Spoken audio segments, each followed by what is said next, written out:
I love the relationship your character Gwen has with Huey P. Newton. I love how supportive she is, especially during the plane sequence. It's Mm, so heartwarming. But she's also not afraid to challenge Huey's thinking. Some of the series' best moments are the exchanges they have together when the intensity is turned up. mm.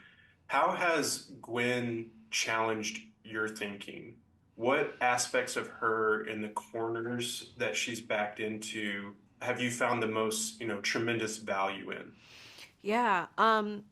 For me, what was hard that I was trying to balance with Gwen is like the balance between her being like a fierce truth teller with him, but also being like really gentle and nurturing.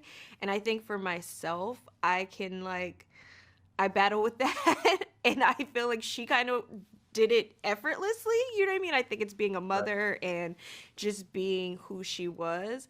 And I think I took a little piece of her with me in like moments where I just want to be like, this is what it is. Like, get it. You know what I mean? I try to use Right. different tactics, or I try to be more gentle in my approach, or at times where I feel like, oh, I don't really want to I don't want to stick up for myself, or I don't want to say that thing. You know what I mean? Yeah. I think she knew how to just like get to the heart of things. So yeah, she actually did teach me, I think how to be a little bit better. Yeah, I'm happy to hear that. I've often found myself throughout this series hanging on to the power of its words and images, which is what this series, or at least a good portion of it, that's what it's all about. Mm-hmm. Lines such as always dying for the movement, but when the rubber meets the road, all of a sudden you're a pedestrian. And I grew up learning about Huey P. Newton, Mm-hmm. and the image of him sitting on the rattan throne chair is pierced into my memory. Right. What have been the words or images in your own life that have been the most impactful and contributed to the creative or philosophical makeup of you? Oh wow, that's such a good question. Um, Let me think. This is it's so different than than what this show is about or anything. But honestly, the first thing that comes to me, especially as an artist, is I think of like pictures of the cast of A Different World. Do you know the TV Mm. show? And Yeah. it seems like whatever a fluffy, you know what I mean? It was like a comedy or whatever. But that show had such depth to it, like the things that they actually talked about and what it meant for me being like a little black girl watching that show.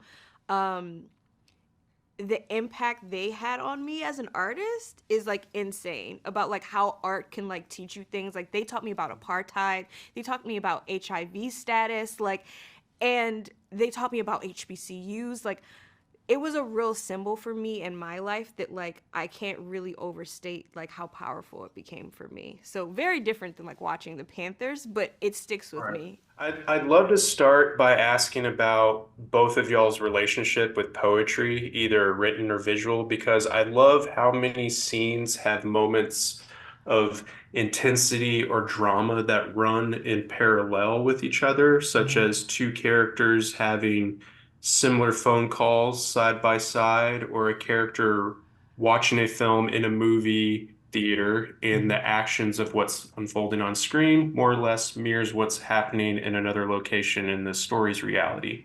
Could you speak to the development of those parallel moments and using it as a grand storytelling tool?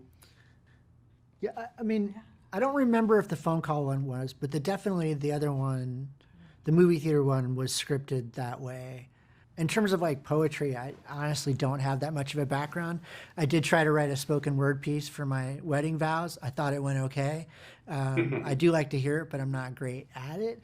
But yeah, it's funny because on Winning Time, the editor there, this guy Max Kepke, is fantastic at combining scenes in editorial for the exact purpose that you're talking about. And I think it filtered back from the Winning Time scripts into our writing or my writing, where I like to try to think of that ahead of time because I do think, like you said, it can be really effective. Yeah, I think when we were doing the phone call, our editor for that, I think it was Kyle, he wanted to have it feel very lyrical, and he wanted the tension of Huey calling back to Oakland and having PJ calling his wife. Mhm. He wanted to have that back and forth, so you kind of felt like a heartbeat was happening, the intensity of a heartbeat going back and forth. And I think that was sort of the cutting style, where we could be lyrical, we would be.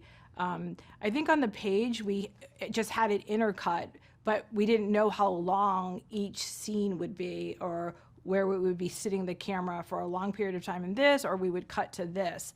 But I think that really speaks to, you know, getting underneath who they were as characters and making you feel the pressure they were feeling.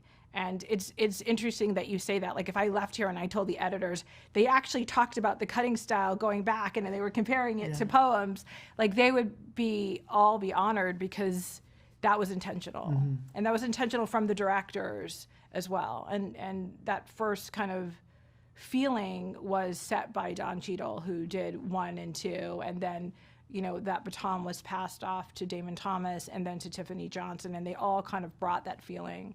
Yeah, I definitely noticed that, and the bookended moments, or a loop moments with the self-aware aspects. I know we can't exactly get into that right now because our time's up, but thank you so very much for your time. I appreciate it. Thank you. Thanks for having us.